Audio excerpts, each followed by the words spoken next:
Hi everyone, it's Carrie back for another video. Today we're going to talk about how to know if your relationship is over and give you a couple tips on how to navigate the end of a relationship peacefully. Now, the reason I bring this to you, there's going to be different trains of thoughts around relationships.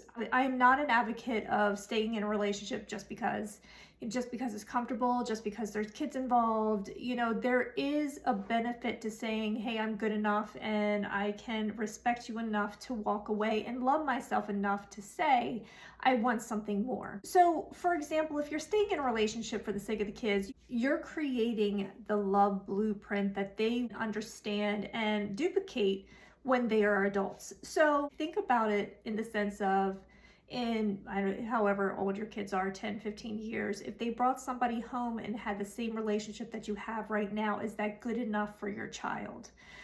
And it doesn't mean all relationships are abusive or there's something egregiously wrong. It could be as simple as just not being in love anymore, and that's okay. Two questions I would ask somebody if they're in this place where they're not really happy, they're not really sure what's going on with the relationship. The first question that I would ask is, are you still in love with this person? Now, note in love, because you can still have love for somebody that you are not in love with. There's a huge difference. And if you're not in love with the person, you have to ask yourself, is this best for me long term? The second question is the spark still there? Is that electric attraction still there between you and your person? And you know what I mean? If you're kind of going, yeah, yes, no, maybe so, ask yourself this. If you have kids, you're in a certain part of your life, think ahead 10 years. If you can't see yourself with this person, in this beautiful relationship, this giving and receiving relationship, you might want to consider it. So what I would say is if you said no to either one of those questions, one or two or both, you might want to consider that the fact that the relationship that you are in is not the relationship for you. If you have come to the point, or even if without asking yourself these questions, you just know. And also, if you have to ask somebody or be curious, how did somebody else know that their relationship was over? You probably know the answer. Your relationship was probably coming to the end. And my point is, it's okay. Probably 40, 50 years ago, there were particularly women were raised to only have a value of being a wife. You need to get married at a young age, so somebody can provide for you. It was a, means of security. We're in 2023 and that is not the case anymore. As women, we have more authority about our lives. We have more say in our careers, our opinions, what direction we want to lead our lives in, who we want to be included in our lives. And it's okay for us to say no. Even if you were in a relationship at one point, sometimes we grow out of them. That's okay. Sometimes we change and we learn new things. And then sometimes our partners don't do the same and we grow apart or someone outgrows another. That's okay.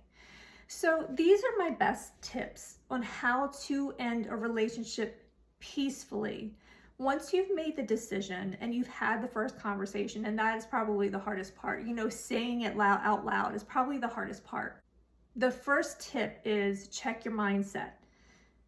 If you go into this thinking that separating from somebody else or going through a breakup or divorce is going to suck or it's going to be hard, it will be.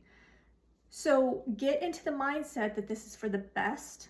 This is best for everyone involved. It's going to be okay. There may be some challenges that come up, but nothing will come to you that you can't handle. And that's the truth. I had plenty of challenges, but I never doubted for a second that this was the right thing for me to do. I think what I said was, I'm not sure what the destination is, but I know I'm on the right path. So whatever came to me, I just could, okay, this is what we're doing now. And the challenges that I faced just made me stronger. It made me realize how strong I actually was and what I could actually accomplish. And it gave me experience that I can share with you. So mindset is very important. If you have a positive mindset going into this and understand that it does not have to be hard, there's plenty of people that have either gone through a nasty divorce or their parents went through a nasty divorce and them themselves are in a relationship they may not be happy in, but they will never leave because they're so terrified and traumatized by ugly divorces. Just check yourself and just tell yourself, even if you tell yourself over and over and over again, I'm okay. I love myself. This is all going to work out for the best. It'll be okay. Everything is going to work out for the best. So the second, and this is, I would tell you this, not even in relationships, but maybe in all aspects in your life, don't bite. Don't bite. And this is what I mean by that. So many arguments they're ego-based. Somebody wants to win. They're probably the most ridiculous context that you have ever come across, and it's just triggering here and there. But a lot of times in many relationships, there's a need to win, right? There's a need to win an argument, to get the best of somebody, especially if you're ending a relationship and you're just not happy with the person anymore. And, whatever the reason is, it could be, somebody could have done something egregious and really broke your trust, something like that. Don't bite. Take the high road. Do not engage in an argument that is pointless. So ask yourself, take a couple beats before you respond. Sometimes, our teeth are on edge and we're ready to go. And not saying that they don't deserve it. If they're mistreating you or kind of like trying to provoke you, what I want you to do is ask yourself, is the outcome of this argument worth the effort? Am I going to get the result that I need at the end of this? I think, you can tell sometimes in a partner when you're breaking up, it's almost like they want to provoke you.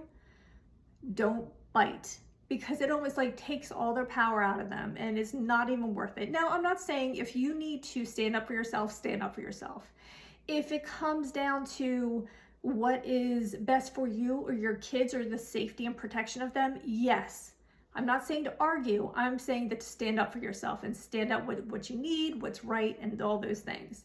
I'm saying don't bite when an argument comes and you can feel it coming. You probably been with this person long enough to know what the triggers are, what's coming, just the reaction. Don't bite. Don't. I want you to take the high road. Now, nobody's ever been very clear about how high the high road actually is. It's still elusive to me. I would say, use your discernment. Don't argue if it's unnecessary. Use your I statement. I feel like this. I feel like this is best for me. If you go in saying you, it's an attack at that point. So you're going to get a reaction. So always talk about yourself, how this makes you like, hey, I need this because this is best for the kids, their welfare overall for both of them. I think this is probably some people's biggest challenge. Don't bite, especially if you come from a world or a line of work that you are taught to argue or to see the problem, things like that. This might be especially challenging. So I would encourage you to think this through. If it's really worth engaging in, think it through. Do not bite. And remember, if you're dealing with a narcissist will provoke you so they can blame you. Don't do it.